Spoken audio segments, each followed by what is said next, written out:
Witness that I would like to introduce is Anthony Rogers Wright. Anthony Rogers Wright is the Director of Environmental Justice at New York Lawyers for the Public Interest Incorporated, a nonprofit civil rights law firm in New York City, New York. And Anthony Rogers Wright will have 15 minutes for his expert testimony. Our next expert witness will be C.N.E. Corbin. Dr. C.N.E. Corbin is an assistant professor at Portland State University and a board member of the Oakland Parks and Recreation Foundation. And lastly, our last expert panelist for the environmental racism panel is Dr. Helen Kang. Helen Kang is a law professor and the director of the Environmental Law and Justice Clinic at Golden Gate University. So again, Anthony Rogers Wright will have 15 minutes to speak. Dr. Corbin will have 15 minutes to speak. Helen Kang will have 10 minutes to speak.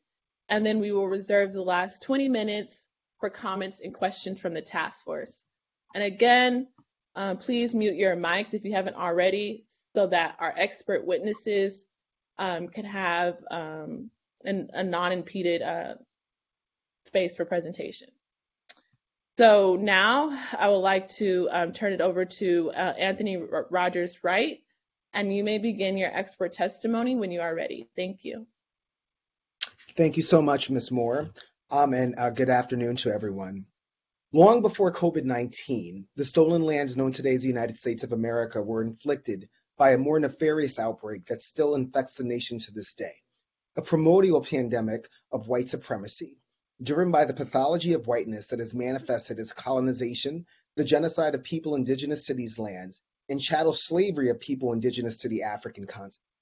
As Raoul Peck reminds us in his excellent documentary, Exterminate All the Brutes, at the end of the day, it wasn't the dehumanization, the psychological warfare that came with colonization, nor the execrable conditions on slave ships that delivered stolen people to concentration camps and southern plantations that should trouble us the most, as much as the willingness to resolve to carry out these acts in the first place should. This attitude of manifest destiny remains today in this nation, and now it's manifesting itself as a quintessential specter, climate change, that threatens the very ability of this planet to sustain life. And we know that the same people primarily impacted by this nation's legacy of unchecked and quiescently mitigated white supremacy are the same people disproportionately impacted by a climate crisis they had little hand in engendering. A crisis exacerbated by the extraction and emission of fossil fuels that render indigenous, Black, brown, poor Asian, and poor white communities into energy sacrifice zones, a process known today as environmental racism. As I will soon demonstrate, white supremacy and climate change operate in a sinister symbiosis. And this reality forms grounds to allocate reparations to descendants of African slaves and retribution for broken treaties with indigenous people and the brutal land theft they continue to experience in the form of colonization by fossil fuel infrastructure, including perilous pipelines like the Dakota Access Pipeline and the Line 3 pipeline in present-day Minnesota. When it comes to white supremacy, colonization, and anti-Black racism in this country, Mark Twain's famous quote, "History does not repeat itself, but it often rhymes," is vindicated on a quotidian basis. My name is Anthony Karifa Rogers Wright. I currently serve as the Director of Environmental Justice with New York Lawyers for Public Interest, a 40-plus year organization dedicated to the protection of civil and freedom rights in an effort to achieve lived equity for marginalized and historically oppressed communities. My organization combines organizing, policy analysis and development, and our brand of community lawyering to foster transformational and lasting change. I am also the proud son of two immigrants from the West African nation of Sierra Leone, an African nation resettled by former slaves, removed, and then restored, which to me is not only the apotheosis of Du Bois's theory of double consciousness, but also the essence of reparations itself, to restore and repair, in part by distributing fair compensation for what is owed. From the outset, I believe it's imperative to arrive at a consensus of what we're talking about when we use a term as charged as reparations. According to the National Coalition of Blacks for Reparations in America, or NCOBRA, reparations is a process of repairing, healing, and restoring a people injured because of their group identity and in violation of their fundamental human rights by governments, corporations, institutions, and families. Those groups that have been injured have the right to obtain from the government, corporation, institution, or family responsible for these injuries that they need to repair and heal themselves. Now, despite the fact that NCOBRA has been in existence since 1987, and despite the fact that former Congressman John Conyers of Michigan introduced H.R. 40, a bill that simply calls for a commission to study reparations every year since 1989 until his death in 2019, too often the polity of this nation has perambulated the issue of reparations with ambiguous innuendos and references. Even white progressives are circumspect when it comes to uttering the phrase reparations. It's literally like the Voldemort of political discourse for far too many white lawmakers and white people as a whole. A toxic form of intransigence that asserts the horrors of slavery as something of the distant past. For instance, earlier this year, when H.R. 40 passed on the national level, led by Representative Sheila Jackson Lee and the U.S. House of Representatives Judiciary Committee, the ranking GOP member Jim Jordan, a white man, quipped, quote, "Spend $20 million for a commission that's already decided to take money from people who were never involved in the evil of slavery and give it to people who were never subject to the evil of slavery." That's what Democrats on this Judiciary Committee are trying to do.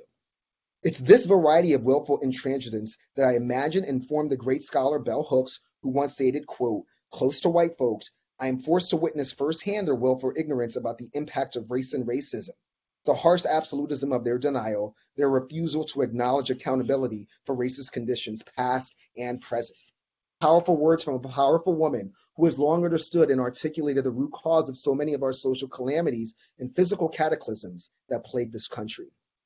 And even lawmakers like Senator Bernie Sanders, a national progressive leader and the first Jewish man to win a presidential primary in this nation's history, has demonstrated his own willingness to embrace the idea of reparations, or the understanding that first and foremost, it's about an unpaid debt, electing to refer to programs like Congressman James Clyburn's 10-20-30 proposal as an equal and more acceptable alternative to reparations. As such, I believe it's necessary to make this lucid distinction.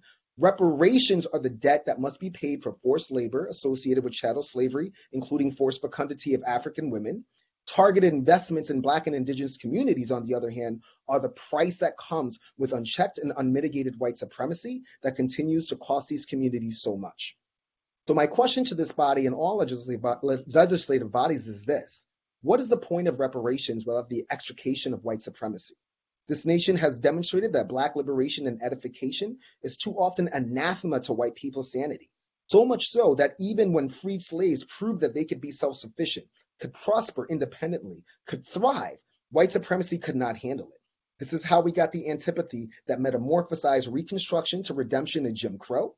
This is why white supremacy manifested the Red Summer of 1919, the destruction of Black Wall Street in Tulsa, and anti-Black legal systems that have attempted to and often successfully lynched and condemned Black people, from the Scottsboro Boys in 1931 to the Central Park now exonerated 5 in 1989 to the lynchings of Breonna Taylor and George Floyd in 2020. The intransigence of white supremacy and anti-Black racism in this country is essentially an interest rate that continues to accrue, and it must be added to any and all forms of reparations. Freed slaves and their descendants are still captives of racist policies that show up in every single system that operates in this nation, which I will point out when I commence my PowerPoints shortly. And a national comeuppance for how ensconced white supremacy resides in these systems has never been seriously exercised. We have to understand that reparations are a currency of truth. They cannot be embraced without verisimilitude, without accepting a pointed observation by James Baldwin, who once wrote, quote, "The truth is that this country does not know what to do with its Black population now that the Blacks are no longer a source of wealth, are no longer to be bought and sold and bred like cattle, and they especially do not know what to do with young Black men who pose as devastating a threat to the economy as they do to the morals of young white cheerleaders." And reparations will never be accepted without accepting the voracious conclusion of the National Association of County and City Health Professionals, who in 2020 stated, "The legacy of violence against Black Americans extends into the history of this country and has cost countless lives. This violence is a public health issue deeply rooted in our nation's legacy of systemic racial, economic, and social oppression and injustice." Therefore, we really cannot begin the discussion about reparations, nor the cogent conversations necessary to avert the worst case scenarios of the climate crisis and environmental racism without getting to the bottom of and eviscerating the myriad lies that form the foundation of this country. According to the great Professor Eddie Glaude Jr., quote, "The lie is more properly several sets of lies with a single purpose." He then continues, "If what I have called the value gap is the idea that in America, white lives have always mattered more than the lives of others, then the lie is a broad and powerful architecture, false assumptions that support the everyday order of American life." Glaude then concludes, taken as a whole, then, the lie is the mechanism that allows and has always allowed America to avoid facing the truth about its unjust treatment of Black people and how it deforms the soul of the country. The events of January 6th, where the world witnessed the pubescent volatility of toxic white male masculinity in the form of white supremacist terrorism, seem to render Eddie Glaude Jr.'s words incontrovertible.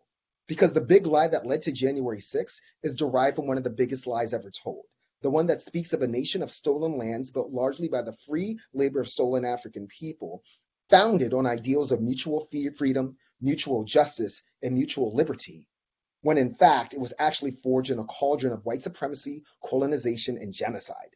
The truth that's requisite for reparations and Afro-Indigenous liberation cannot be realized while the lies of white supremacy continue to run roughshod. Because it's never been clearer to me that the so-called light on the top of the hill illuminates a nation of stolen lands built by stolen people. And now that light is flickering and on the brink of being extinguished by the strong winds of a climate crisis that's catalyzed by the typhoons of white supremacy. So we have to make a decision right now as we address the climate crisis and environmental racism as a whole. Either we accept the idea that white people are genetically predisposed to success associated with social and economic elasticity, that is, we accept the theory of white supremacy as an inexorable societal law, or we admit and act on the reality that Anglo-conformity and the global white hegemony has been engineered. It's synthetic and filled with additives and preservatives in the form of policy development and implementation specifically designed to benefit white folk at the expense and cost to Indigenous, Black, Brown, and poor Asian folk, and exercise the necessary remedies, including reparations, to set the record straight and operate from a currency of truth. I was asked to speak briefly about housing in the context of reparations and the climate crisis. So let me say that it's interesting to discuss housing at a reparations hearing. Houses are, of course, property, and so was I at one point in this nation's history. And we know that housing is still a modern-day manifestation of Jim Crow and anti-Blackness that contributes to the racial wealth gap as much as anything, while also subjecting Black, Brown, Indigenous, poor white, and poor Asian folk to disproportionate exposure of toxins, pollutants, and other impacts of the climate crisis. We must also consider the issue of Indigenous people, as there is an axiomatic connection to their land and our housing, as well as the fact that Black and Indigenous liberation are inexorably tied together. California's Proposition 13 is a stark example of a program put in place to engineer a white hegemony. It was designed to maintain and increase white wealth, even though it cost the state upwards of $11.5 billion a year, not to mention social costs, including the rising number of houseless people and the prevention of working class people to afford homes that don't force them to live in areas of the state that probably should not be developed, as wildfires and mudslides in California continue to demonstrate. If the state of California is really looking for a funding source to address climate solutions and racial injustice, repealing Prop 13 should be an axiomatic and foregone conclusion. Thank you for the opportunity for these words. I would just like to offer a brief presentation, and we'll share my screen now and then hand it over to the next presenter. Their screen.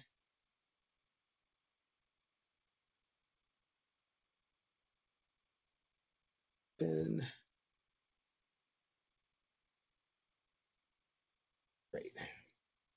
So being that I only have about 2 minutes left, I'm going to skip ahead and quote my good friend and teacher, Dr. Robert Bullard, who reminds us that low-wealth communities of color are hit first and worst by the impacts of climate change. He goes on to say that environmental and public health threats from natural and human-made disasters are not randomly distributed. Healthy places and healthy people are highly correlated. It should be no surprise that the poorest of the poor within the U.S. have the worst health and live in the most degraded and at-risk environments. Climate change disasters are not just natural phenomena. Disasters are commonly thought of as naturally occurring earthquakes and hurricanes. However, because they are not thought to be directly caused by humans, but because disasters can be considered social constructs, because they emerge from social and economic situations of everyday life. This is very important when we're talking about this idea of environmental racism in the context of climate change and reparations. We also have this idea of ghettoization, which increases climate vulnerability.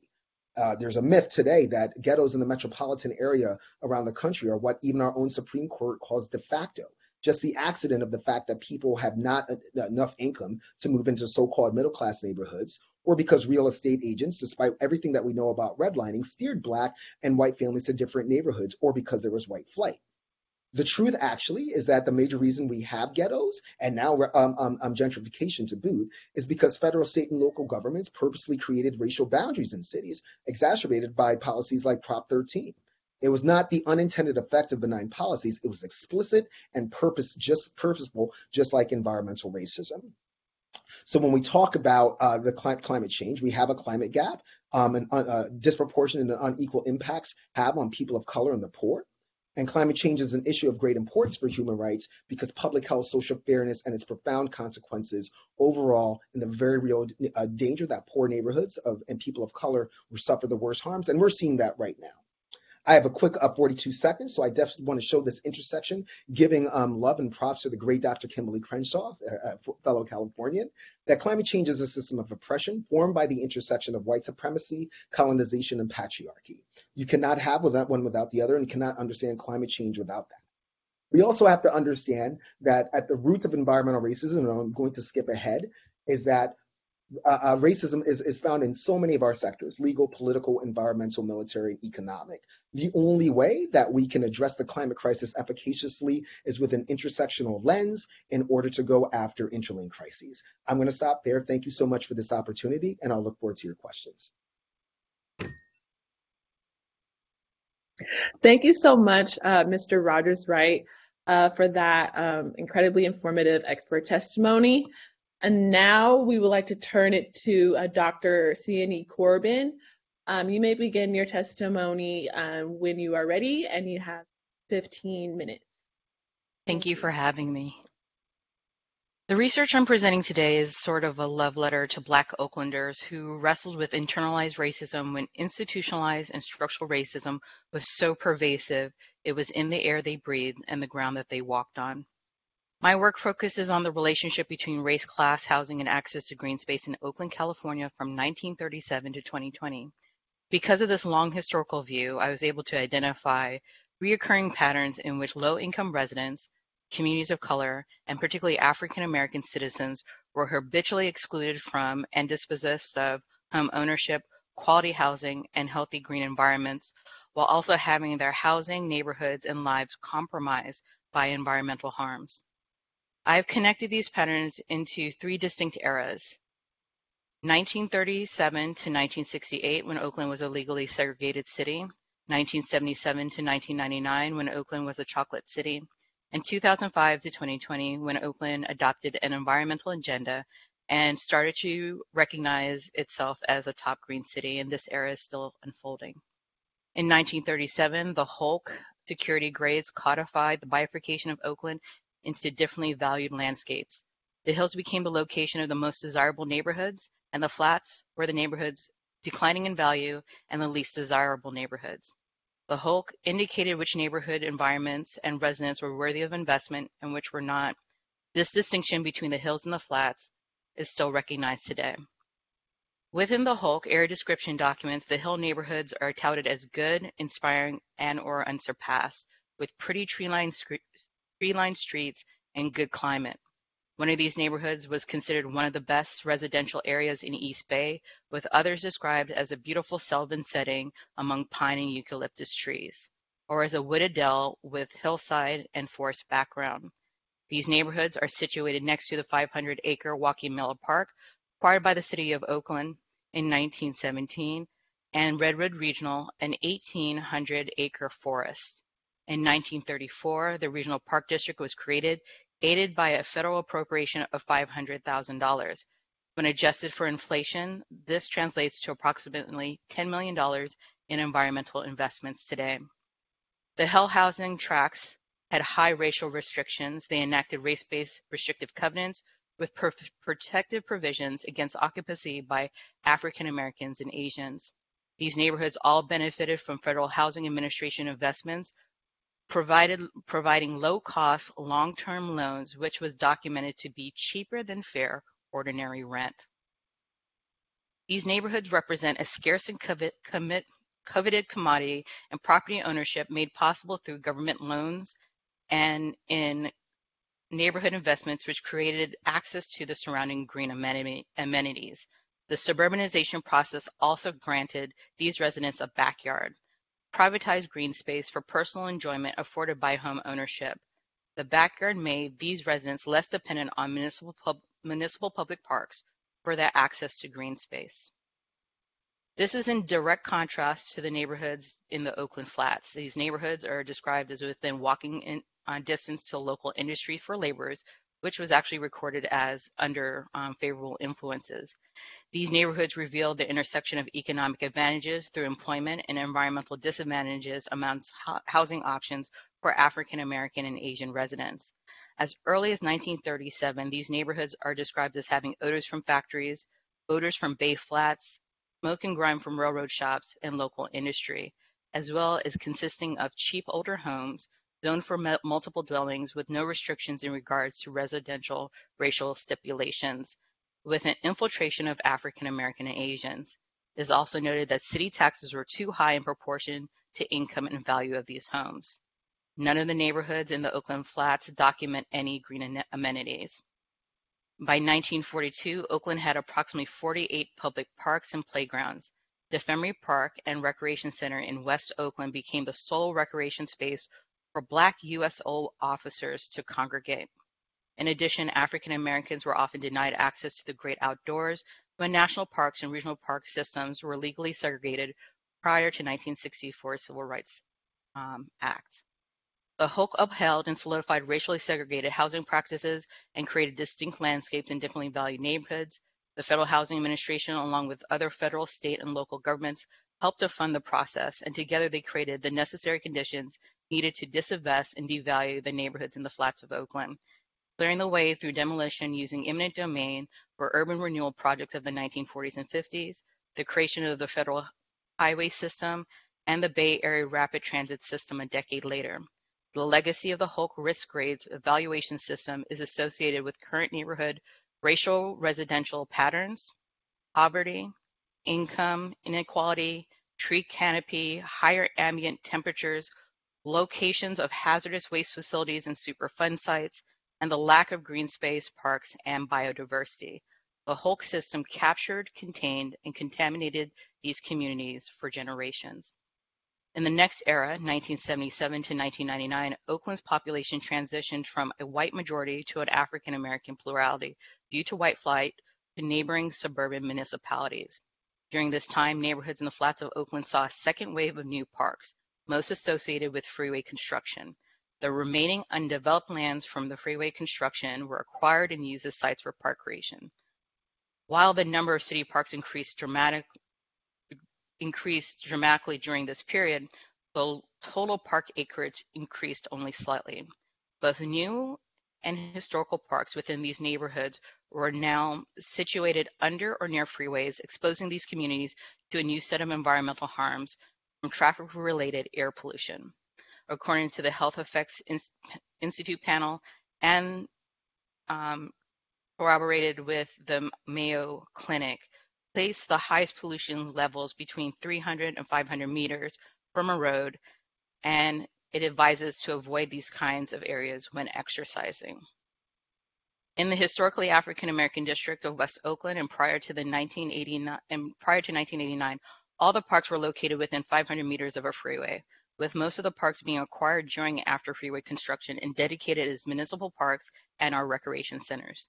Only due to the Cypress Viaduct freeway collapse in 1989 due to the Loma Prieta earthquake, all the parks except for three, DeFemery, Wade Johnson, and McClimate's Mini Park, are still in the air pollution exposure zone due to the remaining freeways that encircle West Oakland.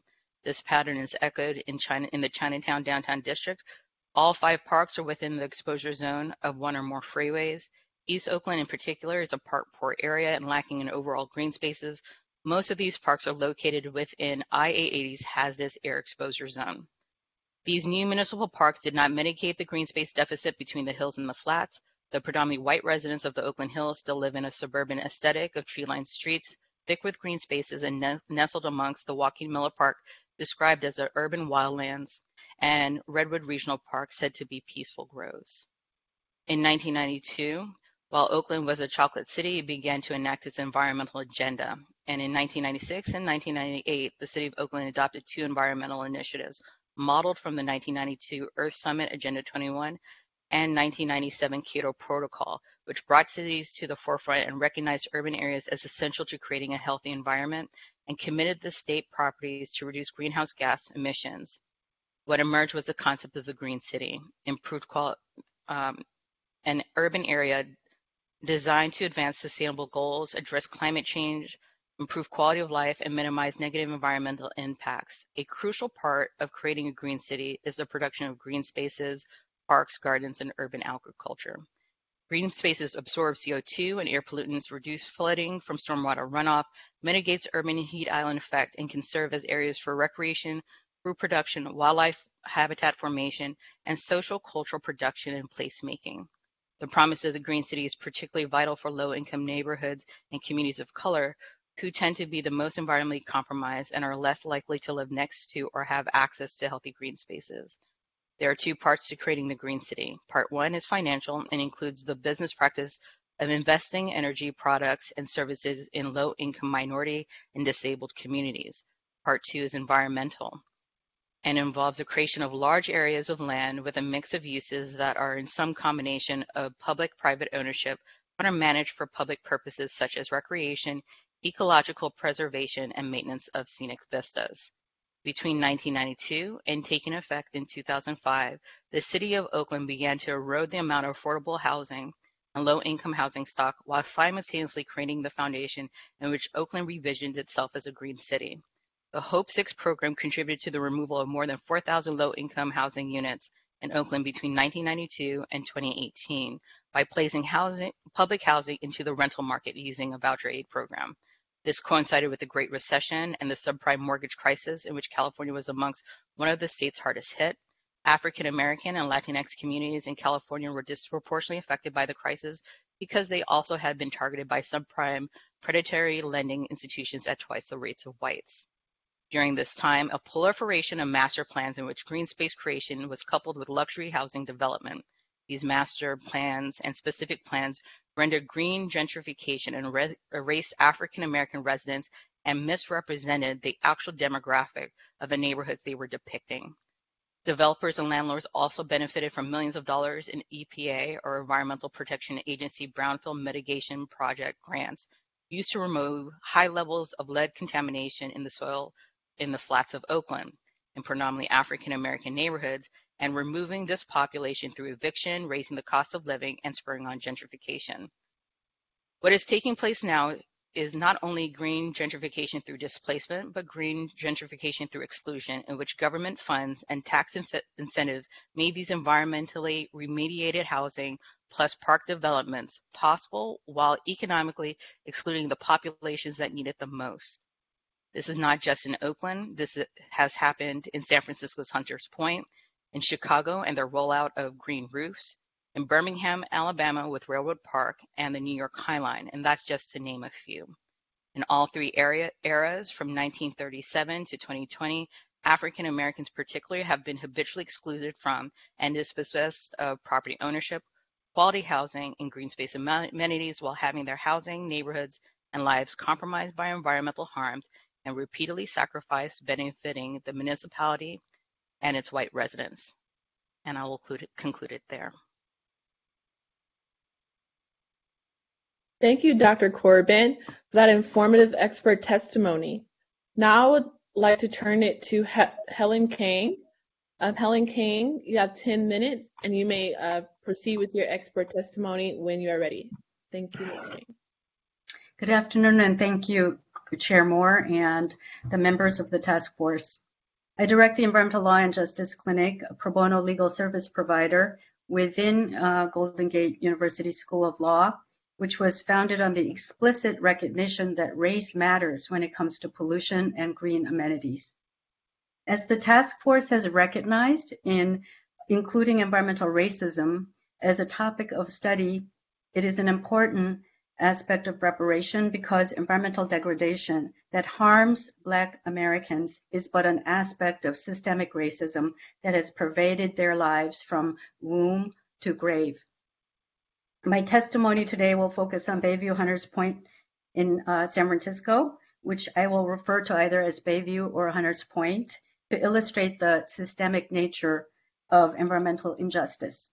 I'm humbled because Vice Chair Dr. Brown knows this subject better than I. Specifically, I will talk about the de jure segregation of Bayview and the intensification of that segregation, such that Bayview, which is one of the most polluted areas in the nation, was 72% Black in 1970. I will conclude by discussing recent urban developments, which in conjunction with other complex factors are resulting in massive outmigration of Black residents from Bayview, just as the area is being cleaned and greened. I need to now share my screen.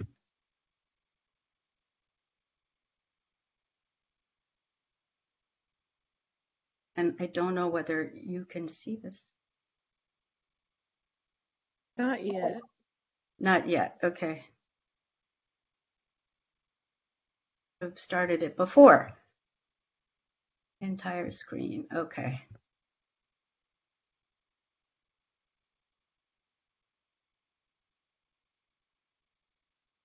Now we see your screen. Is that being shared? Yes. Okay, so I will now turn your attention to first how our government intentionally segregated Bayview. As the Great Migration was transforming our nation, San Francisco remade Jim Crow by intentionally creating segregated neighborhoods where few or none existed before. In The Color of Law, Richard Rothstein notes that the segregation in the San Francisco Bay Area is a particularly damning instance of de jure segregation, precisely because of that. This segregation was accomplished through the actions of the U.S. Navy and the city of San Francisco as they created public housing to accommodate wartime workers.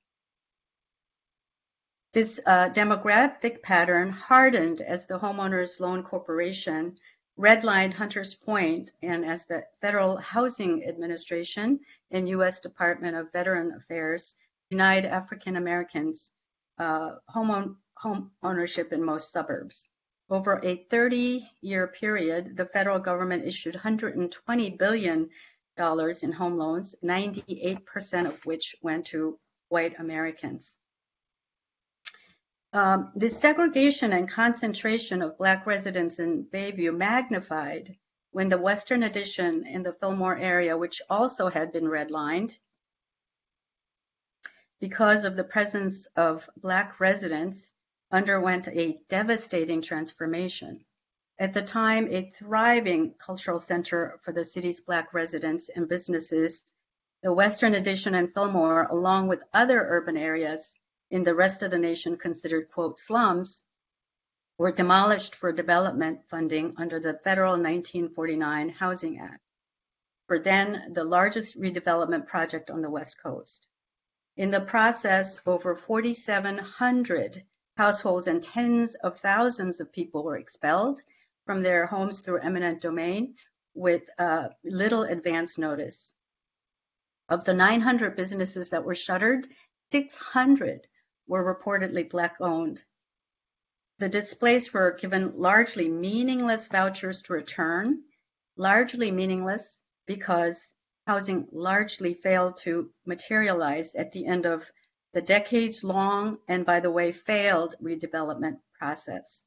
Most of the displaced had to find homes elsewhere, many of them in Bayview, but in other polluted places outside of the city, such as Antioch, Vallejo, West Oakland, and Stockton. This demographic in Bayview, however, has shifted dramatically since 1970. Residents in this historically Black neighborhood, including those displaced in urban removal, are again facing displacement or are being displaced. A confluence of factors contributes to this displacement, among them the closure of the shipyard in 1994, where many Black residents worked, the subprime lending, as you've heard about, the crisis of the late 2000s, and the predatory lending practices targeting Black residents in Bayview, which resulted in high foreclosure rates. Further intensifying the economic pressure in a city where a family of 4 earning about $117,000 is considered low income, Bayview is noticeably gentrifying. The city of San Francisco is again in the midst of redevelopment, the largest in the city's modern history, envisioning creating a massive mini city within the city in Bayview at what was formerly Candlestick Park and the Naval Shipyard, as well as one of the shuttered power plant sites. When many are living 200% below the federal poverty level, the median value of owner-occupied units in Bayview is nearly $930,000. Home ownership was once high in Bayview for Black residents, but as the area gentrifies, the next generation can no longer afford to live in the houses where their grandparents and parents built their lives and built a community. At the same time, the shuttering of the power plants also opened up green space, and the new developments in the works will dot the area with new parks and bayside trails. Here, 20th century structural racism, redlining, and expulsive rezoning or zoning is meeting 21st century structural racism. As the neighborhood is being cleaned up, the Bayview residents who were historically exposed to pollution and fought against it will not get to enjoy the fruits of their labors. As the area is greening, Black residents are 15% of Bayview, according to some 10%, based on the latest data available. This marks a massive outmigration, down from 72%. To give you a quick sense of the environmental injustice, let's turn to a measure of inequity based on the pollution burdens and socioeconomic factors. And this is a tool developed by the state of California called Cal EnviroScreen. Because the data is based on post-1970 information, it doesn't exactly capture the environmental pollution that Bayview residents experienced when the Black population was at its highest, but it gives you a sense.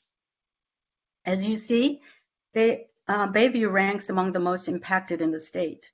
The census districts or tracts score between 85 or 85th to 95th percentile, which means that the burden in Bayview is higher than 85 to 95% of all the census tracts in California.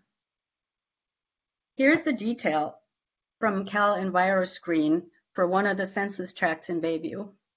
Diesel pollution, which the state recognizes as the biggest cause of cancer, is in the 99th percentile. Asthma, which is recognized as contributing to school absenteeism, is at the 98th percentile. In the interest of accuracy, I note that the percentile here, however, isn't for childhood asthma, but childhood asthma is one of the highest in Bayview in the state. On average, Bayview residents live 14 fewer years than the residents in the wealthier Russian Hill neighborhood, according to the city of San Francisco itself.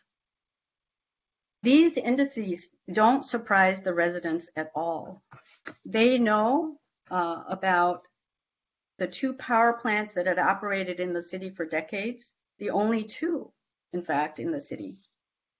They know about the radioactive contamination at the Naval Shipyard that attests to the nation's nuclear past that still hasn't been cleaned up. Myriad sources of deadly pollution,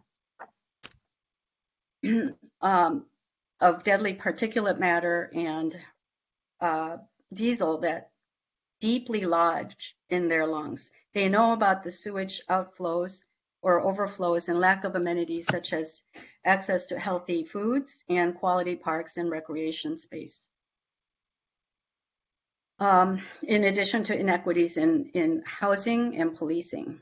What Bayview residents know is recognized by public health experts. Where you live determines how long and how well you live. Furthermore, displaced people suffer a range of health harms, including mental health harms and dying younger. Other impacts include loss of culture, sense of place, community, and neighborhood resilience. So here's where we are. As some Bayview residents poignantly describe, the displaced and the soon-to-be displaced have simply served as human filters for pollution, carrying with them body burdens of pollution. In concluding, I want to share with you my observation after decades of fighting alongside communities of color in these struggles against environmental injustice. Just as the wrong done to the displaced of Bayview cannot be redressed with solutions tinkering at the edges of environmental law and policy, addressing the structural racism that undergirds the pollution burdens requires systemic solutions that this task force is about to recommend. And so I thank you.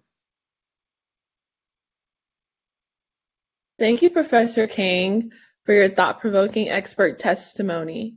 At this point of time, we have about 15 to 16 minutes for task force members to provide panelists with any questions or comments. Is there any task force members who would like to ask a question or provide a comment regarding the environmental racism panel at this time? If so, just please speak up, given the technicalities with the Blue Jeans feature. Dr. Brown raised his hand, Madam Chair. Thank you, Dr. Brown. I don't see you, but you are recognized. Thank you, Madam Chair, members of the task force. And thank you, Dr. Khan, for your comprehensive, forthright, and excellent presentation. For me personally, the pain is that this city has made a whole lot of conversation about being progressive and liberal. But that liberality and that progress has not touched the African American community. We have more billionaires in this city per capita than any major city in these United States of America. And yet, Bayview Hunters Point and the Western Addition have not found the political will here to do anything across this quarter of a century that they had the occasion to be partners with the African American community. I have a lot of members who live in Bayview Hunters Point throughout this city. But as one writer put it, when San Francisco discovered that it didn't need the Negro or the black person, they called Negroes then, to unload the ships and to build the ships and to serve as personnel for the railroads during World War II. What did they do? They brought Justin Herman and Mr. Alioto to come up with that plan about urban renewal, but it was not about renewal, it was about black removal. But they thought that we were all going to leave San Francisco after the war was over and go back south. So that consequently today, the only place where we have blacks living is in public housing in the city and county of San Francisco, basically. There's no middle class here.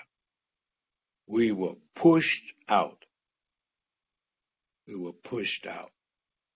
Now it remains to be seen whether or not this state and San Francisco will do anything to bring us back so we can have our fair share, no one else's share, but our fair share of economic activity, a watering hole in that Fillmore.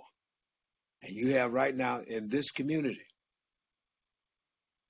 vision of opinions about whether or not even the Heritage Building really rightly belongs to Black hands. That spot where the Heritage Building is right now was supposed to have been developed by such excellent, bright, consummate public servants as Willie Brown, Joe Hall, Morris Phillips, Arnold Townsend, and others. But the redlining prevented them from having the opportunity. And other folks who seized the moment came in and have woefully gentrified this Black community. We are down to more like 3.9%. The liberals try to be generous and say it's 5%. But we are a living witness. When you look at our churches, the Black institutions of the Black community, attendance is way down. In the old Fillmore, you don't even have good 4 or 5 Black businesses left there. But you quoted, we had many businesses, the 40s up to the 70s. So thank you for pulling the cover off of San Francisco in your presentation.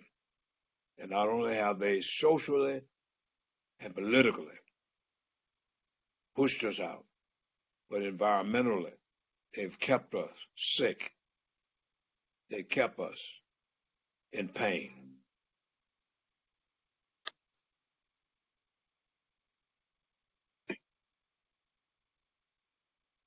Thank you, Vice Chair Brown, for that offering. Would any other task force members like to be recognized at this time? More, I have a question. Mr. Tamaki, you are recognized. I saw Professor Scott Lewis raise his hand, and I will defer to him. Well, go ahead, Don. I'll go after you, please. Okay. Well, real quick, Professor Corbin and Professor Kang, really appreciate your testimony. Professor Corbin, having been born and raised in Oakland, I totally, and as being as old as I am, I recognize just about everything that you said about the city of Oakland. And Professor Kang, I think in that one, 10-minute segment and your article, you sort of encompass the case for what's happened time and again in other parts of California and the nation. You both raise very much the same issue in that the sense, I think Professor Kang said it, the wrong can't be addressed by tinkering at the edges, so it requires systemic solutions.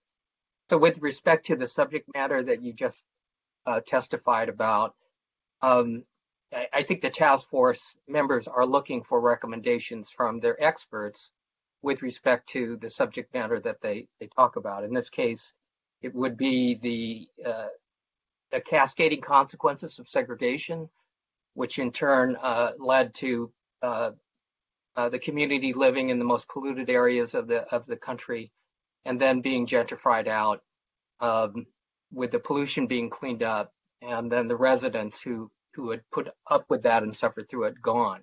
But what if I can ask you both, what do you see is, not tinkering around the edges, but something that the task force should be considering?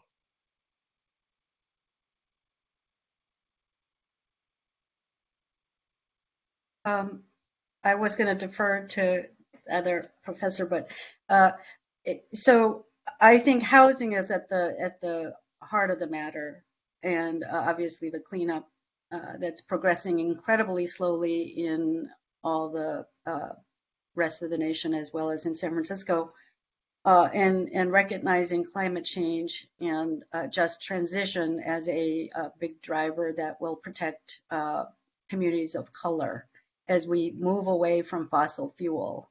And we have to do that very quickly. to protect the communities that are going to be harmed the most in climate change. The health harms, I think, must be addressed through monitoring and other help that the people who suffered from environmental pollution need. And I think the asthma clinics and asthma prevention, that is extremely important, because children, as they miss school, along with lead pollution that some of the presenters have talked about, really tracks the kids to prisons. And so it's especially important for this task force to make recommendations that are really far-reaching to remediate the harms that have been done to Black Americans through redlining and continuing de jure segregation. Thank you. I would strongly consider that remediation projects and grants that are coming from the EPA is coupled with not-for-profit housing, or housing in which African American residents can build equity.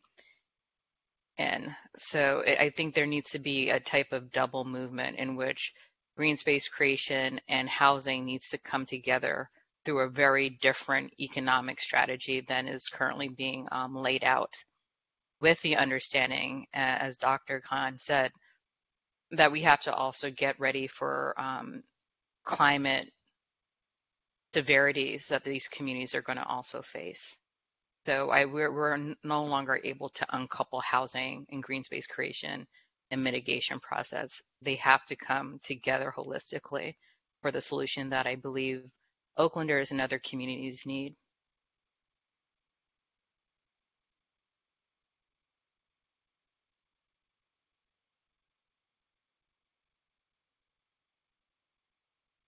Member Javon Scott Lewis, you are recognized. Thank you. And thank you, everybody, for that presentation. Member Tamaki got to the heart of one of my questions, which was really how might we think of some kind of program of remedy, right? The other, and I think it might be really helpful to kind of hear from Corbin and Anthony about this specifically. You know, what are some identifying terms or terminologies, right, that we might be able to use in this space to more accurately and adequately track the specific injuries that we're talking about here? You know, what I found is that oftentimes, you know, the debates around the environment, the debates around climate, you know, they get really contentious.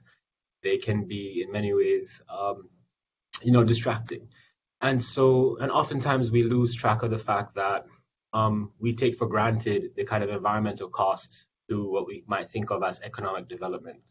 And in that process, we lose track of the fact that Black people in this country have always been at the forefront effectively, or at least near the forefront, depending on where we're, you know, drawing the line in the kind of settler project, the United States. But nevertheless, that Black people have been integral to that process and have effectively borne the burden of, right, what we might think of as economic development through environmental change, extraction, what have you. So what I'm trying to get us to think about is how can we actually identify what injuries Black people have faced in the processes that have been laid out today. What kinds of terms can we use? I'd be happy to try to answer that. And thank you so much for the question, Dr. Scott Lewis. It's a very imperative one. Dr. Kang previously stated just transition, which is not a term to be used lightly. It was forged by, rooted in indigenous wisdom. And this is the product of Black, Brown, and Asian allies. Organizations in the Bay Area, like the Asian Pacific Environmental Network, who are part of the Climate Justice Alliance, are big proponents of this. So just transition is a term that I think must be at the forefront. Also, energy democracy. Your home state has seen what happens with the malfeasance of investor-owned utilities, which have massive and disproportionate impacts on Black communities as well as other poor communities, and now even white communities, as we saw in Paradise, California. Energy democracy is this idea of decentralizing and ensuring that there's more community control over how energy is created and distributed. I would highly recommend checking out people like amazing Black woman Elizabeth Fairchild, who really wrote an incredible book on energy democracy and how it's benefiting Black communities in the South as well as on the West Coast. Two more terms I think that are very important are food sovereignty. When we've been displaced from our land, we've also been displaced from the ability to create and grow and distribute our own food. Ironically, Black farmers were amongst the first to really be organic farmers because the white governments wouldn't sell them pesticides so that they wouldn't be as competitive with their crops. So they developed agroecological systems that helped them to defeat pests and actually have higher crop yields. You have an amazing Black woman in the Bay Area named Doria Robinson and her organization Urban Tilth, which is really leading the nation on not just addressing food deserts, but also what whole food systems can look like. It's Black-led and it's absolutely beautiful. And Doria is an absolutely incredible person. And then finally, as what's been alluded to, is that we can't really avoid this climate crisis. Unfortunately, the atmosphere has been too rendered, and we are going to have to absorb many of the shocks that are coming and that we've seen. So we need a form of just recovery because, as has been pointed out by member Tamaki, what has happened is that people have been treated as pollutants. Right? They've been pushed out as well, just like other pollutants. And some have called these events shock events. Naomi Klein, of course, the great author, wrote the book Shock Doctrine, which really talks about this idea of disaster capitalism.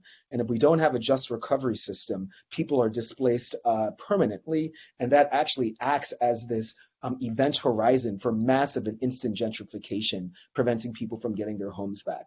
As I like to say, New Orleans used to be a chocolate city, but it's become a vanilla milkshake with drops of chocolate syrup sinking to the bottom of the cup. So we don't have just recovery systems in place that ensure that Black folk, poor white folk, Asian folk, and brown folk can get back to their communities after these shock events. This system is going to be perpetuated. So in short, just transition, energy democracy, food sovereignty, and just recovery are very salient terms. And I'd be happy to, of course, stay in touch with you and send Chair Moore over these names and recommendations.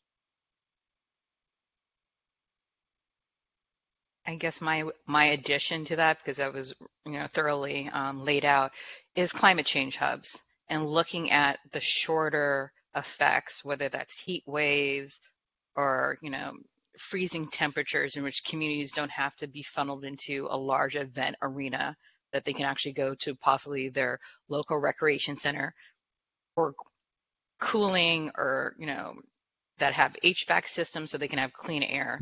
So looking at a system that's in place that could be access to communities really close to their neighborhoods and not completely upending them, because we're going to have the shorter shocks that are going to be just as detrimental as the catastrophes that we've seen in the past. So I'll leave it there. Thank you for that. I mean, and so I asked that question because it strikes me as really important to note that what you have is a case where African Americans have been used to facilitate these environmental developments, right, in the service of capital development, but are also now facing the brunt of the vulnerability of that development. And so what you have is you have Black folks involved on both ends of this process, yet I worry that in a climate generally where people tend to, be at best ambivalent about the environment, right? How do you help qualify the threat, the risk, the vulnerability of Black people within that, right, within that framework? So these are very helpful terms. Thank you very much. Do one more addition, if possible. I think we really need to think about the two sides of EJ, right? Mm-hmm. And understand how they connect to each other. A lot of times we just think about the harms, but we don't think about how people are prevented from these amenities and goods that are also coming out, being reinvented, or what have you. Thank you. Thank you, Member Scott Lewis. Are there any last comments or questions from the task force members? Yes, at I this have time? one. Chair Moore, I would like to ask a question. Can you hear You're me? recognized. Yes, Okay. yes. Thank you. So for me, the myriad categories of environmental racism, for me at times is a huge elephant around which I have difficulty putting my arms, but I come to a similar conclusion or question to Dr. Scott Lewis regarding how we can determine the various environmental harms that come from this environmental racism. I mean, I've worked on some environmental justice studies and projects in communities across California. In one Central California town, we found nearly 100% lead exposure for children. That's just unacceptable. Slum housing as an environmental racism issue. In another project I worked in, we found children were losing hearing from roaches crawling in their ears at night. That's a health issue. Diesel fuel from running truck engines in another project I worked on outside the classroom windows of LA public schools, because you leave the trucks there and they had to leave their engines running for some reason. And all of the exhaust fumes going straight into the classrooms of children. And of course, you then see respiratory problems emerging. Toxic dump sites more likely to be in our communities. Fracking, oil drilling, oil refineries near Black neighborhoods, where we now see in certain neighborhoods high rates of breast cancer among Black women. So you probably can't do this now, but I would really love if the witnesses could share at some point or give us counsel on a who and what question. Who are the critical entities the task force should pursue information to substantiate the environmental decisions and harms? EPA, developers, cities, parks and rec, housing authorities, et cetera. And what would be the most revealing data that will allow us to see the intersection of health, environmental racism, educational attainment consequences, et cetera. It feels like we have really just scratched the surface on a huge, huge source of racism impacting the Black community now and in the past.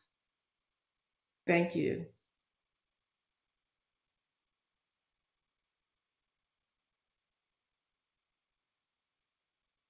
Thank you, Member Grills, for that offering. That's definitely something that we would love to hear more from the panelists on as we, engage and move forward together with this 2-year process. Vice Chair Brown, I believe you. Yes, you are recognized. Member Bradford, do you have a question? I really had a comment, and I don't want to be a Debbie Downer here on this issue because I'm a biology major in college. I believe in the science, but far too often Black folks are being used as the poster child on all that we need to do, but we benefit almost zero from all of these programs. And that's where the real discussion needs to happen, of bringing people of color on these EJ panels, because what we're talking about is not what Black and brown people want in their neighborhoods. It's what whites continue to propose what we need. I said in a hearing last year when the chairman of CARB stated the #1 issue for Black people was a zero emissions car. That's laughable. It's not when they don't even have a place to plug it up. So we need to really have a real discussion about it, because I don't want to contradict what some of the things have been said, but there's not a single refinery, and I have 5 in my district, which is in an African-American neighborhood. They're all in white upper-class neighborhoods. City of El Segundo, City of Torrance, down in San Pedro, and only one that's of diverse community is Carson. And so we keep painting this picture that it's poor people buy these refineries. They're not. but we use this as the poster child. So I want these resources to go where it's needed. We keep seeing our proximity to freeways and car emissions is what's causing childhood asthma. No, the study states poor people live in poorly insulated houses and more than likely live with a smoker in the house. And that's the biggest contributor to childhood asthma, not their proximity to a freeway, because if that was the case, all those rich folks who live up to 405 past the 10 freeway in Brentwood and Beverly Hills and Bel Air, they would be suffering from childhood asthma too, but they live in houses that are insulated properly. So we need to insulate homes. And, you know, just as Mrs. Grills was talking about roach infestation, that's what we need to do. It's a housing issue more so than getting rid of gas cars. And those are the things that we have to do. And because, like I say, truth be told, if California fell off the face of the earth today, it would have no impact on greenhouse gases or climate. So let's talk about what people really want to hear in Black and brown people. They want clean water, they want clean soil, they want clean air, but that's not what's keeping them up at night. And the focus is always, I think, on this feel good. Our forests are burning right now in California because we don't manage them anymore. And I want to have real conversations on what the contributing factors are. We do not manage our forests. That's why they're burning 3 and 4 weeks at a time. So I'll leave it at that. Thank you for that offering, Member Bradford. So it's 2:08 and we're running out of time. Madam Chair, real quick. We got one thing. Is many of these public housing units were poorly constructed and have created mildew and mold. That's an environmental factor that's unhealthy. I've gone into these units. And let's face it, during the war period, they threw up these hastily constructed places because they thought we were going to be here for just a little while. But we didn't leave. And consequently, you've had about 2 generations living in unhealthy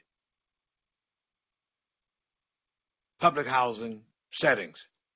And the next factor is noise. That's an environmental problem. Someone did a study at the University of North Carolina some years ago. All these heavy metal bands and even some of our churches, instead of making a joyful noise to the Lord, it's an awful noise. But bust your eardrum, and it was discovered that people's eardrums were being broken too soon because of noise. And finally, on the matter of the food deserts, we need to advance what is already underway in Bayview with Ted Fang and others. It's an interracial endeavor. The organic gardens that are being established, that we'll be able to get some healthy food, some nutritious food, and at the same time get to know each other, since these communities have become so gentrified.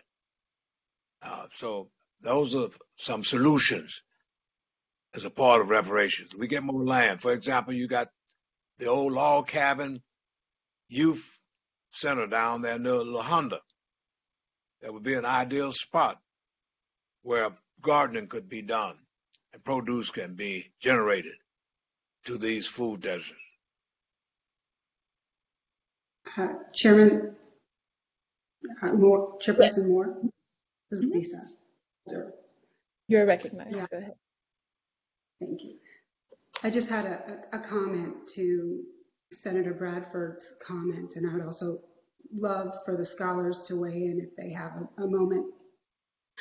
I certainly appreciate the anecdotal evidence that Dr. Grills shared with us, the comments that Senator Bradford just shared with us, but I really think it's important that we don't take an either-or perspective when we're talking about environmental racism. I think you have to do both a micro-analysis where you look at the intimate problems with housing, poor housing, poor air quality, et cetera, and a macro analysis where you're looking at things like climate change and how that's going to increasingly impact aspects of discrimination and racism.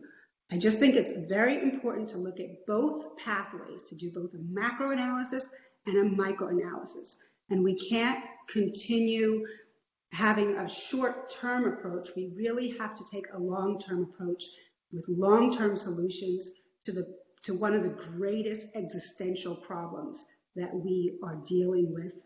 And Black people need to embrace that as a fact. Climate change is real, and it is going to continue to escalate discrimination and racial segregation and all of those massive macro problems.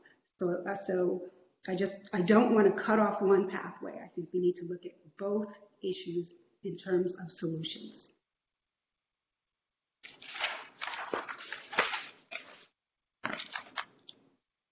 So would any of the panelists that we have on would like to comment on the last few questions posed by task force members, or would like to just offer any last words before we go to agenda item number 7?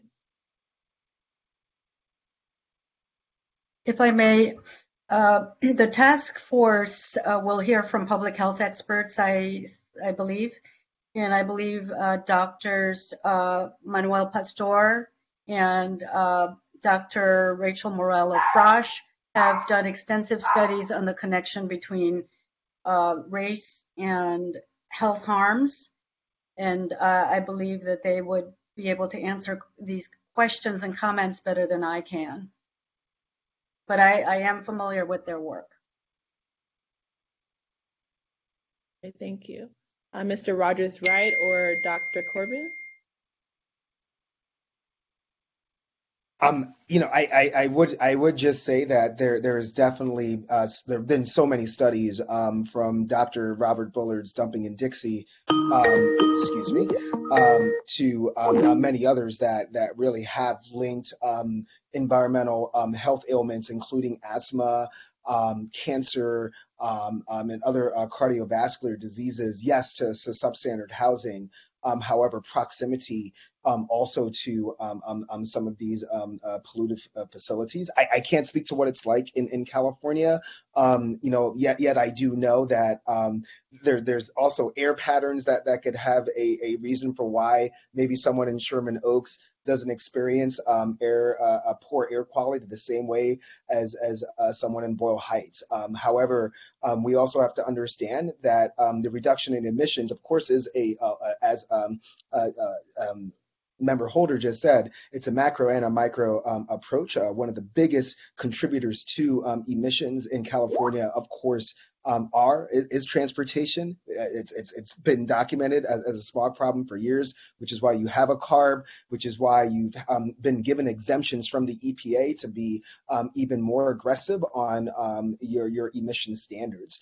So we should be very careful not to be too reductive about this quintessential issue and the impact of fossil fuels, not only on our atmosphere and on our public health, but also on our polity as well. This is a powerful industry that has many lawmakers in their pockets of all races, and we have to be very, very careful because they're just trying to keep a lifeline open and see California as a experimentation ground for what they want to do. California desperately needs increased public transit, increased regenerative agriculture, and I would say increased use of renewable energy. And again, I really appreciate this opportunity.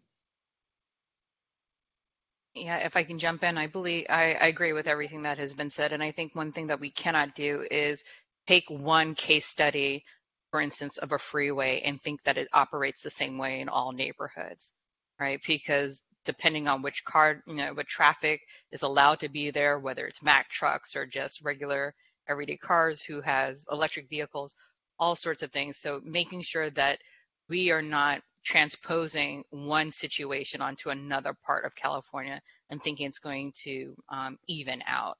So case by case study, thinking about environment, what is actually going on in that area and the community needs in that area, maybe municipality by municipality, and not doing a broad stroke over all of California. Okay, thank you. And Member Monica Montgomery Steppe, you are recognized. Thank you very much, Chair Moore. I want to thank all of the presenters, and I just want to put this question on the record for maybe answers later on, since I know we're out of time. But since investor-owned utilities were brought up in this arena where we are navigating the community choice aggregation and setting up these other systems that provide energy to our community members, somewhat in the early stages, we talk about how old the investor-owned utilities are. I would love to hear from you all at some point down the line how we can incorporate remedies there in that arena as the community voice aggregators kind of are popping up. And I mention it because I serve on the board of one that we just established in San Diego, and see it as an opportunity. So thank you very much again. Montgomery Steppe. At this time, I would like to thank all of our expert witnesses, Professor Kang, Professor Corbin, and Mr. Anthony Rogers Wright for your incredibly moving, informative, and thought-provoking testimony.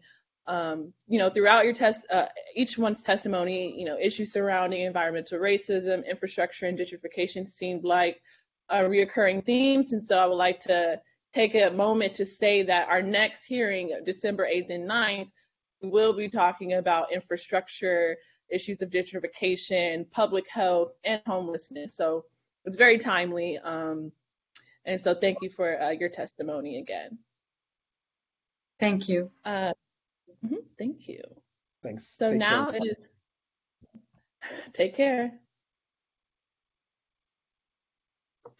So now it's 2:18.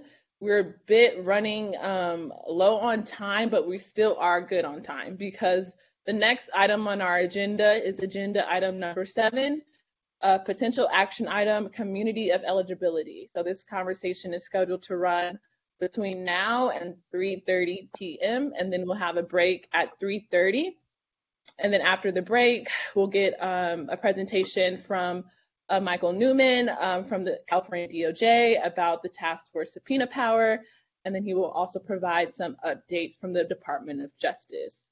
So in regards to this agenda item number 7, potential action item, community of eligibility, remember this is actually I wouldn't say a free-flowing conversation, but it's a conversation that many task force members have been wanting to put on the agenda for some time now. And in terms of vision, task force members, this will be a conversation where we're taking a straw poll of sorts, an informal straw poll of sorts, right? Where we are talking about our own worldview, about who we think, based on our own, anecdotal experience, based on our informative experiences in our professional lives and in our personal lives, based on our politics, what have you. It depends on your rationale, but the overarching question that we will be discussing for the greater part of an hour we have allotted is the community of eligibility. Who should be eligible for reparations in the state of California?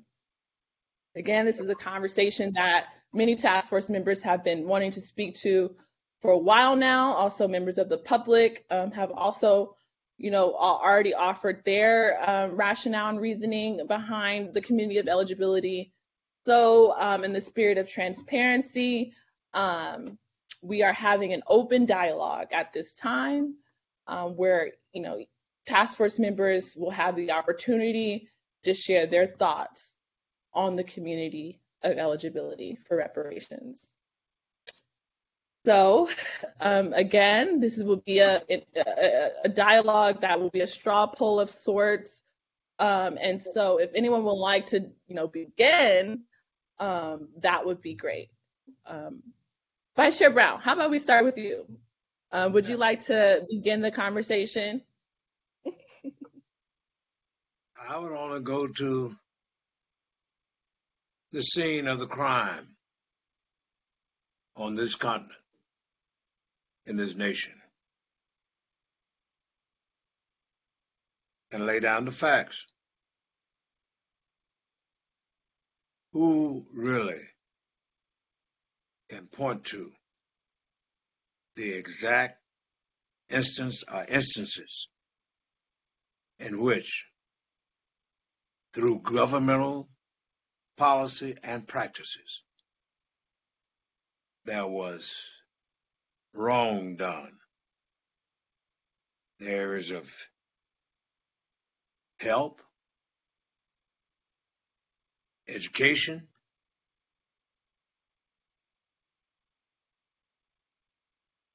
criminal justice, restorative justice.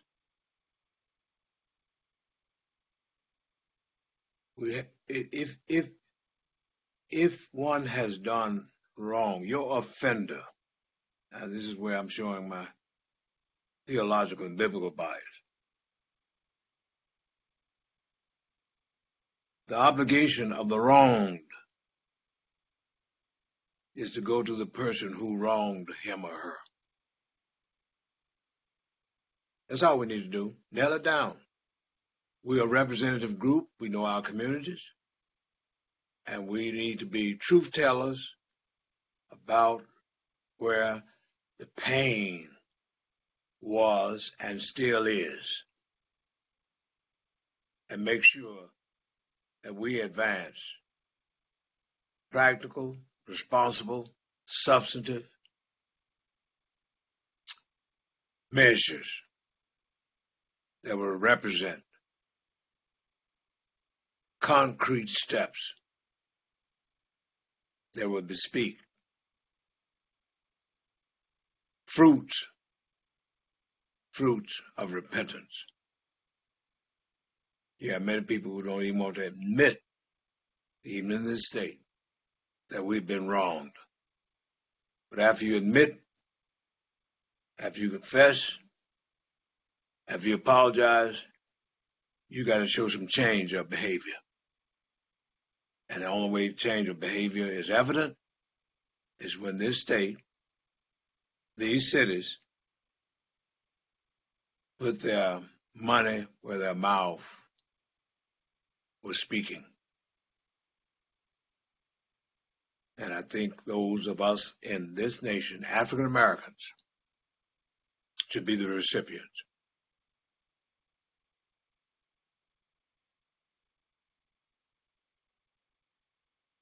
Can you expand on what does African American mean to you, or who are you considered to be African American?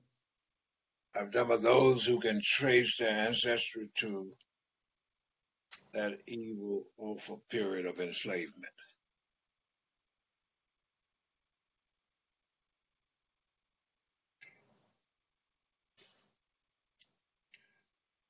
Okay, thank you. And again, yes, Member Holder, you're recognized. Yeah, just to jump in quickly, and just as a foundational principle, I think it's important to start with AB 3121 and the language in that statute, and even some of the legislative intent and history that accompanies that language, which we did ask the DOJ to submit to us. The language in the statute specifically says reparations for African Americans with special consideration for descendants of chattel slavery. And my understanding is that initially the legislatures had this drafted very specifically with the special consideration language, and then it was broadened to include African Americans generally, with special consideration for descendants of slavery. So in order to realize the legislative intent, I think that we need to start with that language and ground our conversation in that language.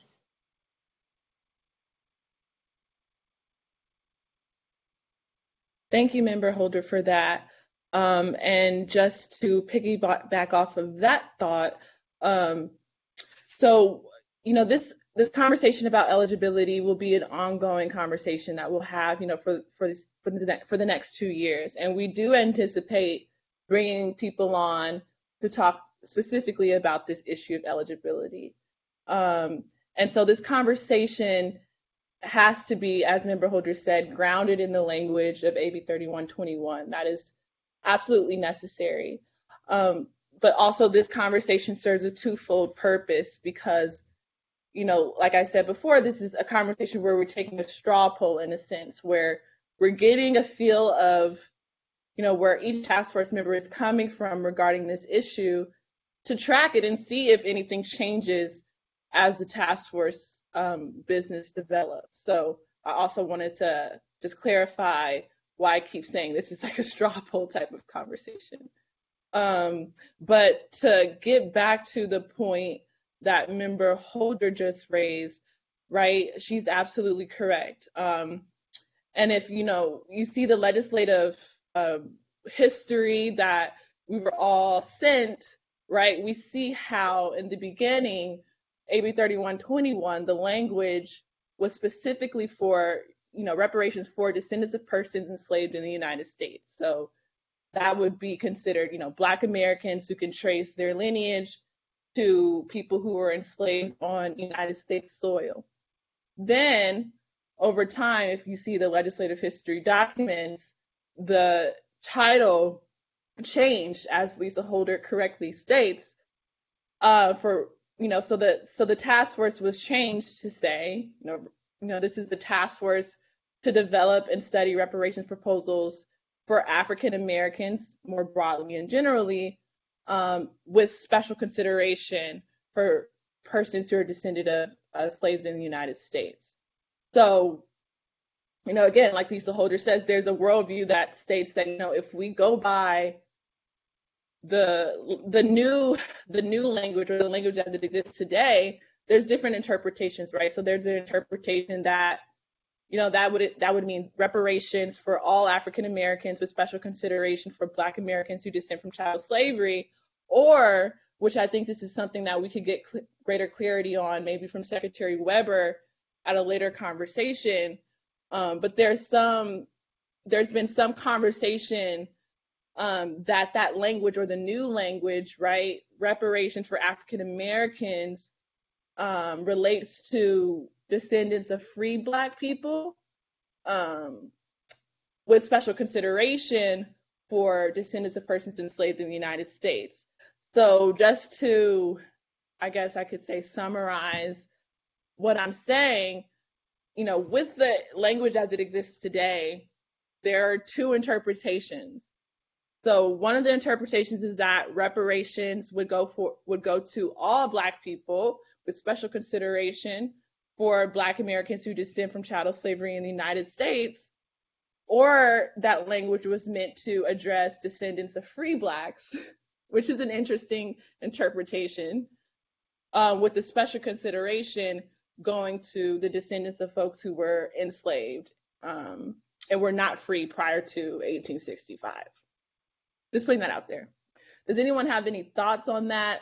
Or, without building on the thought that I just mentioned, you know, have your own separate thought as to who should be eligible for reparations under the mandate of AB 3121.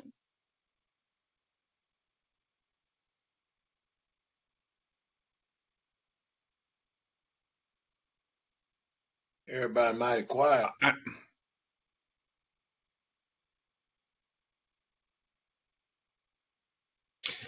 I'm struggling with this conversation because I didn't feel like I'm ready for this conversation. I was more comfortable with it coming later on the agenda after we had the opportunity to get more information about the various forms of harm and how we could understand or interpret what the AB 3121 is actually saying in terms of, yes, there's special consideration for African Americans who are descendants of persons enslaved in the US. That's pretty clear. It's also pretty clear that we're talking about, in part, the period of enslavement, but we're also talking about the period post-enslavement.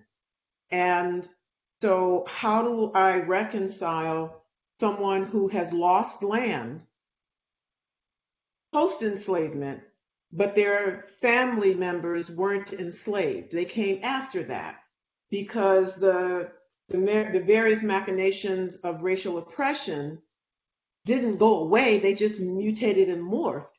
And so when you entered into this country, is almost like it doesn't do service to the complexity of what we're dealing with.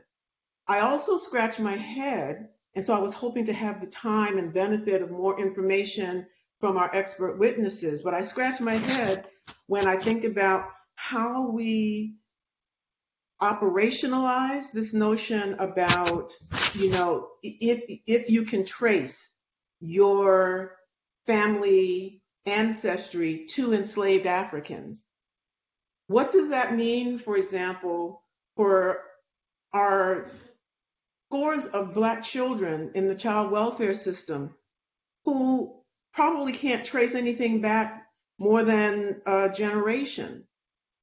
Do they get left out? Do they get included? How do we determine that?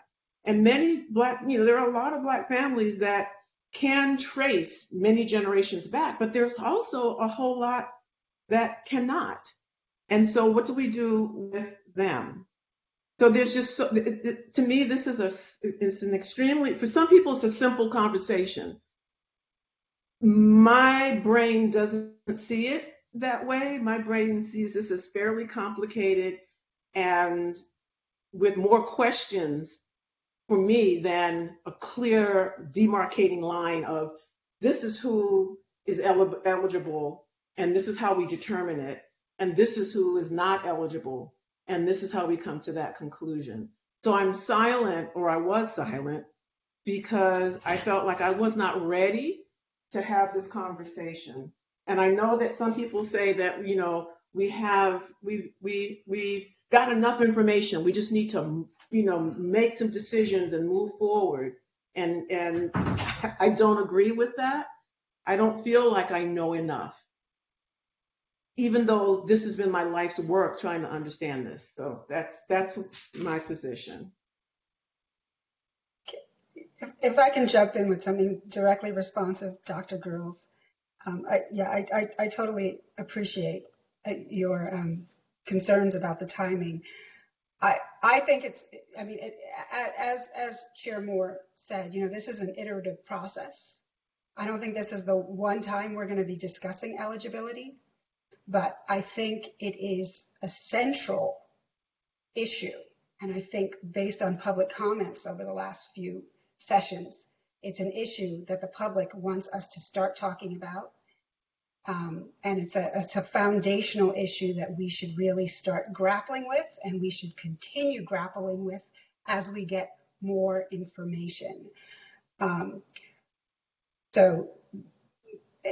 I think our ideas about this will evolve as we keep getting more information from the scholars. So I think it is an ongoing item for the agenda, but it's something that we should be processing and discussing very transparently in every chance that we get. And the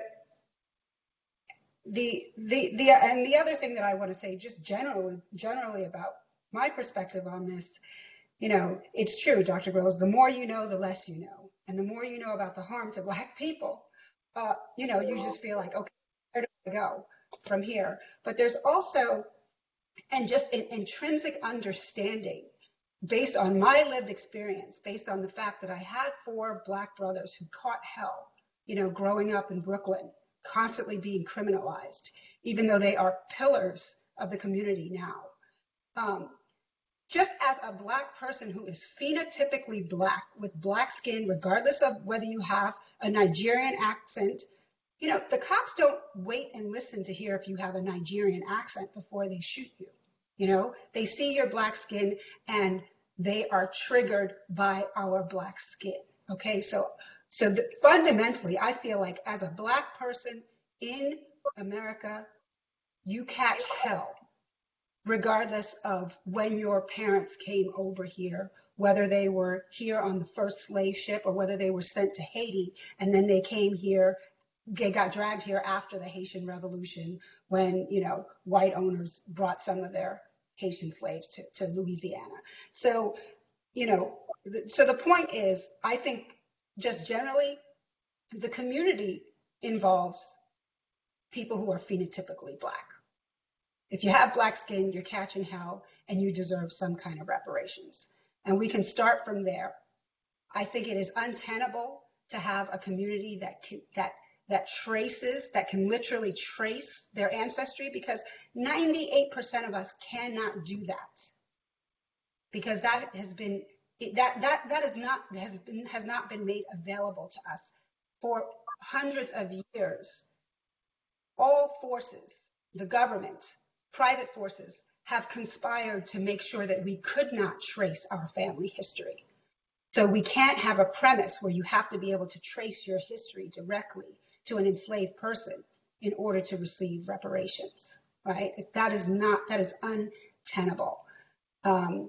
That's sort of my position on this notion that you have to be able to trace your family history to a direct descendant. I think we start with the touchstone that if you are Black, you're catching hell, and then we refine it from there. Okay, thank you, Member Holder. Would any other task force member like to build upon a previous point made, or like to add a new thought surrounding this topic?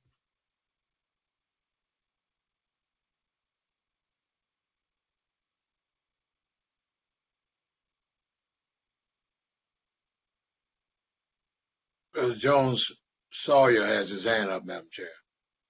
Okay, Member Reggie Jones Sawyer, you are recognized. Thank you. As someone other than the Senator Bradford, who actually worked with the author to actually put this legislation in, as someone who actually had a discussion with the author and what the author's intent was with the language. But more important, there's only two people on this call that actually voted for this bill. This is what I understood the author's intent, and this is what I voted for. The author's intent, and that's Dr. Shirley Weber, is exactly as it's written, to look at all harm done to African Americans with special consideration to descendants of slaves. She believed that if you came here in the 1980s and 1990s and you were of an ancestry where you had privilege and you came here and you got an education because your family could afford it, because you're of nobility or royalty, you should not be considered for reparations, even though you're from the motherland. And so she wanted to make sure we recognize that there's not only the moral harm that have come to African Americans who were slaves, but the mental devastation that being a slave had, that has continued with us for centuries, that has kept us back, and it kept us being able to progress. And we need to take that into consideration when we started looking at this. I find this is a very, very fascinating discussion, in that we should lay the groundwork on what I think someone said, pillars, or what different aspects we should look at this, so that we define something that is not ultimately subject to lawsuits or somebody discriminating, because we're actually talking about African Americans segregating amongst ourselves. And it may be something that we should do, but we should take it very seriously, as some on this call have said, that we need to really look at it.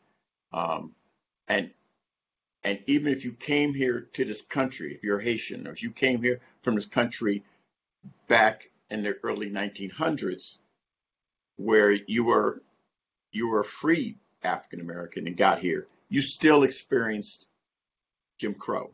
You still experience segregation, discrimination on and housing, employment, jobs, and voting. So you know what those years, almost a century of that, what it's like. While descendants of slaves know what 400 years of that is like.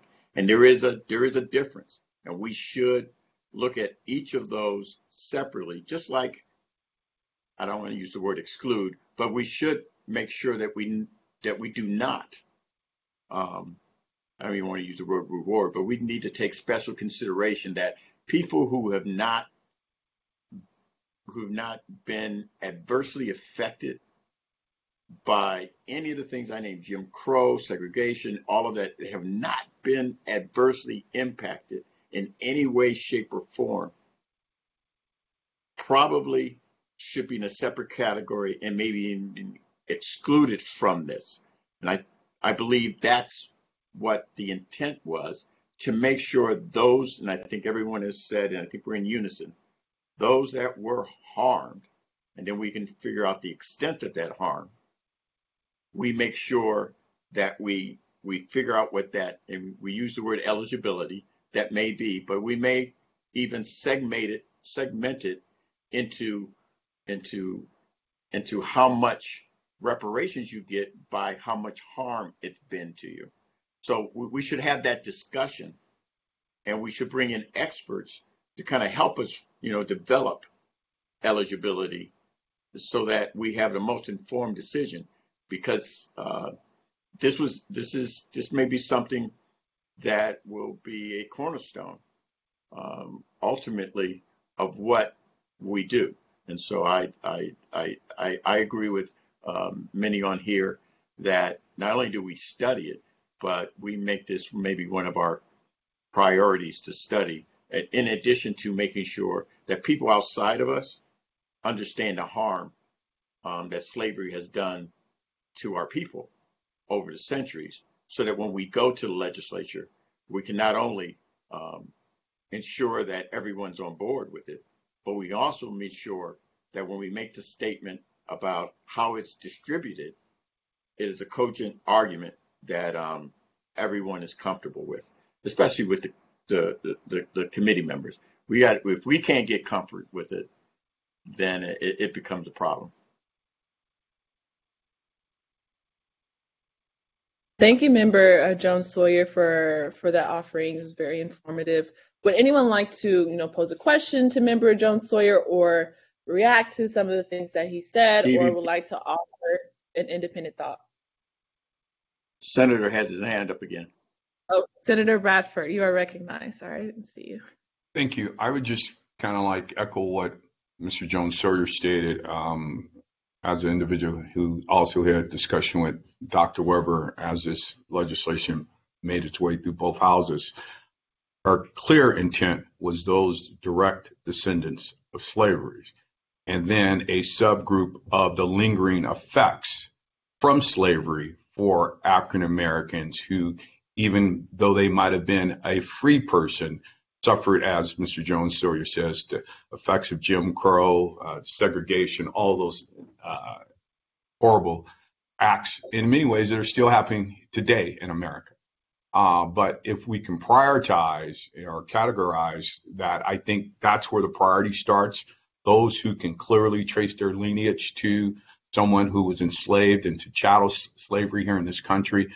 And I think it creates a good starting point for us to build out from there and recognize those folks who might even arrive to this country after 1900.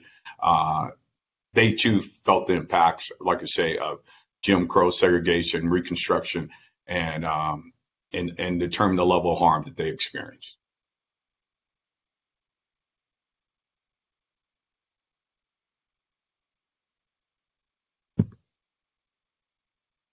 Madam Chair. Yes, Mr. Brown, you are recognized. There's a matter of information. The recent documents of Freedmen's Bureau, those documents have given more concrete evidence So that's something that maybe would help us in our thinking. And then I can be a personal witness. And I didn't discover this until it came from other sectors of society, from another racial group. The Church of Jesus Christ of Latter-day Saints did an ancestry search on me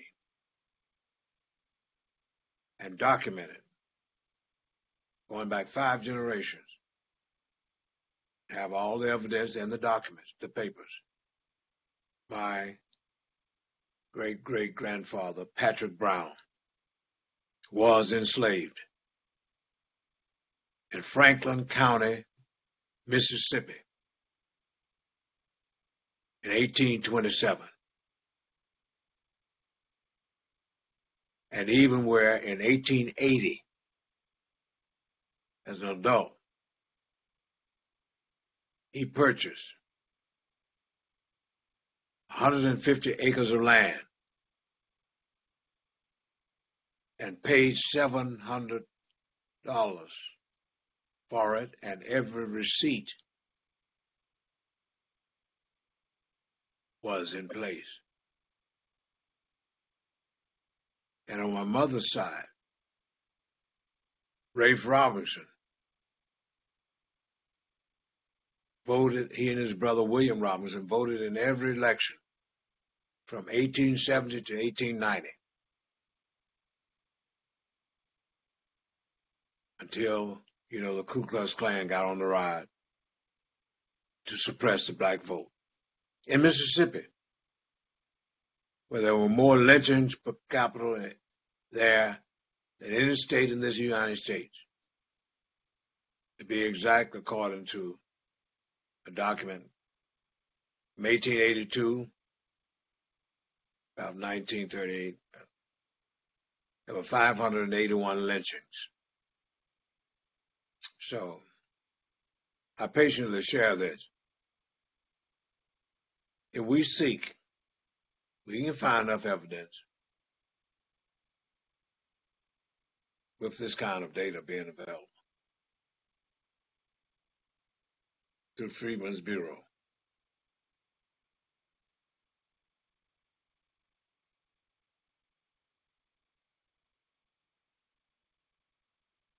Thank you, Vice Chair Brown, for reminding us about Freedmen's Bureau and their records, new records that have just been accessible to the public, I think just this past month or so. Thank you for that. Member Javon Scott Lewis, did you have your hand raised? Yes, you're recognized. I did. Thank you. Members Bradford and John Sawyer, thank you very much for that background and the kind of personal testimony of how some of the thinking developed in your personal experience with Dr. Weber. So is it right then that both of you are suggesting that we should, kind of in a way of what Dr. Amos Brown mentioned, like return to the scene of the crime, by which I mean look at the various points of injury and then think about eligibility in relationship to those various injuries? Is that a correct interpretation of what you were suggesting Dr. Weber was thinking? Yes. I think Dr. Weber was saying that there's a difference in injury where you've had 400 years of harm, right, versus 1 century of harm, mm-hmm. versus 1 year, 1 Sure. month, Mm-hmm. 1 day, 1 hour. I think what she's also saying that there's harm to black folk because Mm-hmm. of chattel slavery on that doesn't go away because Lincoln freed the slaves. Mm-hmm. That, as we all can attest to, that did not happen. So she wanted to make sure that we do that. And so the only other thing I would add, based on Dr. Amos's suggestion, as we delve deeper into this, especially we're going to try to define eligibility. And if we do come up with some parameters of what that is, we also may need to come up with a budget and who decides who's eligible and not, to even be able to set that up. We don't have to set that up now, but to be thinking about what is that mechanism? Is it going through exhaustive records? Is it going to the Mormons? Is it going through that we have a system that makes sense? You know, where Native Americans for different tribes have different percentages of bloodline that you have to be a member of that tribe. We wouldn't have that, so we'd have to figure out how to date back to what makes you not only what the harm is. Actually, we're talking about what is the harm, and then kind of parceling out what level of harm did it have an impact on you as an African American in this country under racism, slavery, and all of that. So it may be a time, and again, it doesn't have to be that. It could be anything. It may be a question of time of when your family or when you were harmed and going backwards and what type of harm. But how extensive of the PhDs on here will tell you doing extensive research is more than a notion, and to have accurate research costs money. And if we want to do this right, to ensure that individuals who should be get reparations, the ones that actually, Dr. Weber's whole thing was making sure that people actually got reparations, that they got the appropriate amount that made sense, that was right, and then making sure we didn't waste money on individuals who probably shouldn't get it. So that's kind of the three principles I think she was looking at. And the reason I put it in a chronological context, because that may help us at the beginning to decide our deliberations. Thank you for that. And so I was one of the individuals who wanted to have this discussion sooner rather than later, because, you know, in my thinking, you know, precision early on is always best, right? And so we tend to think about Blackness as this kind of, you know, either this very monolithic category or something that is kind of, you know, just open. And so my worry was that if we weren't clear from the beginning about which communities we were thinking of, we might actually begin to gather evidence about a series of injuries, of harms, right? That were actually more inclusive, right? And so then what you would have to do then is you'd be trying to, you know, untangle this harm in this kind of retrospective manner. So if we're thinking about, AB 3121 is very clear, right? Talking about people who qualify, who have a history of descent in American slavery, right? Whose people would have qualified, as citizens 1868 onwards. So some things are really clear, right? The problem is that we need to have that clarity working throughout all of the kinds of testimonies that we receive, all of the kinds of questions that we're asking people to come and be witness to. Because there does come a point when we're talking about Jim Crow, right, for example, as one particular point where, right, the lines get somewhat blurred, right? We're talking about the early 1900s when you have waves of immigrants from all over, you know, the West, the Caribbean, Latin America, to some extent Africa as well, who come in and do a variety of things. And so, you know, I just want us to make sure, or I wanted us to make sure that we were very clear about who, you know, we were talking about and what kinds of injuries we were tracing. So I have a question about the other end of this that kind of came up in a public comment a couple of times, and one of the public commenters today mentioned how I had gone to an event in Oakland a couple of weeks ago, and in that event, one of the community members talked about what was the cutoff point, right? So we're having a lot of conversation about origin points, right? Like, okay, you have to be the descendant of an enslaved, you know, person in this country. But because this is all understood as being, you know, mediated through the state of California, at what point is there a residency cutoff? Right. So the young man in the meeting said, well, you have to either been born with, you know, a state of California stamp on your birth certificate, or maybe you have to be here for 5 years. So I'm looking for clarity in terms of actually understanding the full scope of eligibility. Right. I can see that there is some consensus around the starting point. But what is the ending point? say you qualify, right? Because your people were your ancestors were enslaved in Louisiana, right? And what have you, or wherever, right? Alabama. But what point do you have to arrive in the state of California, or is there any clarity, or was there any thinking about at what point, or was it just simply you got your driver's license for the state of California and you qualify? I would love to have clarification on that end of the thing as well. And if you look at the language, and we try in the legislature to be as specific as possible. And if you notice, it said special consideration, not exclusively. And if you know anything about the legislature, we fight over words like may and shall. That was my suspicion. Oh my God, like you would believe, like it was the Holy Bible, the Testament. And it's not until occasions like this that it becomes clear to me why may and shall is a huge difference. And depending on how you interpret it, I can only, the good thing is obviously we could have the author come and explain exactly. I mean, we have a great opportunity to have the author explain what her intent. Yes. I'm just telling you what my interpretation was, what she wanted. Senator Bradford is telling what his interpretation of what it was, and what we voted on. We have the luxury of bringing her back at another time to kind of explain what her wishes are. And I think we should give her, the author, almost exclusive rights to tell us what vision she had, and we should then take that advice and move forward, because it is her bill. It is her wish. She fought. You have no idea how hard Dr. Weber fought for this. I mean, every word in this legislation, she bled over, and people were trying to stop her.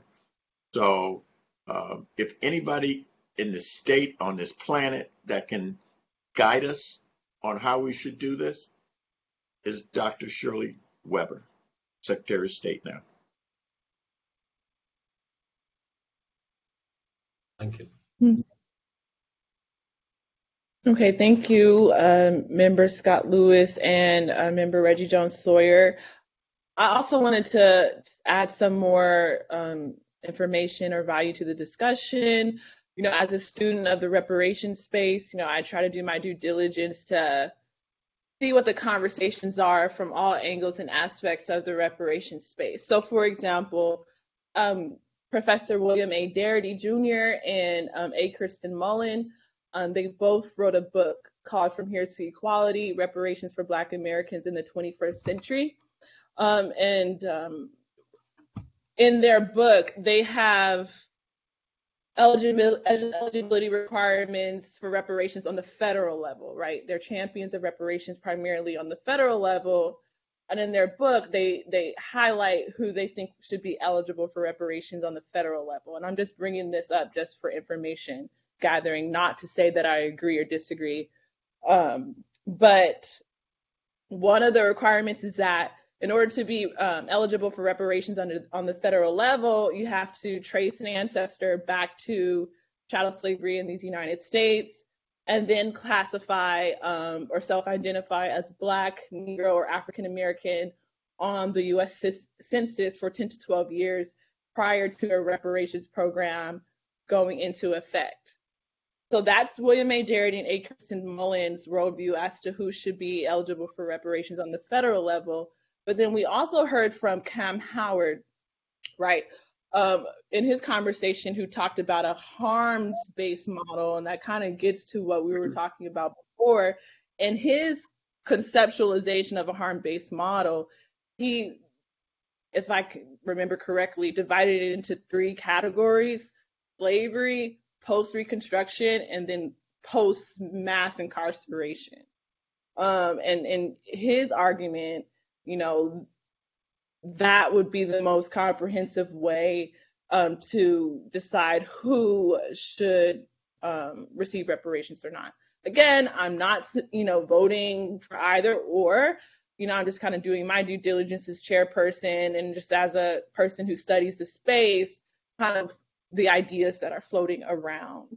Again, this might sound controversial, but this is something that William A. Darity says a lot in his work around eligibility. This might sound controversial, but he says, if you voluntarily immigrate to a racist country, why should you be eligible for reparations for the harms based on the country you voluntarily migrated to? Again, that sounds very harsh, but that is something that he elaborates on in his book, From Here to Equality. But at the same time, I do want to highlight and say I understand the perspective of Member Holder and Member Grills, right?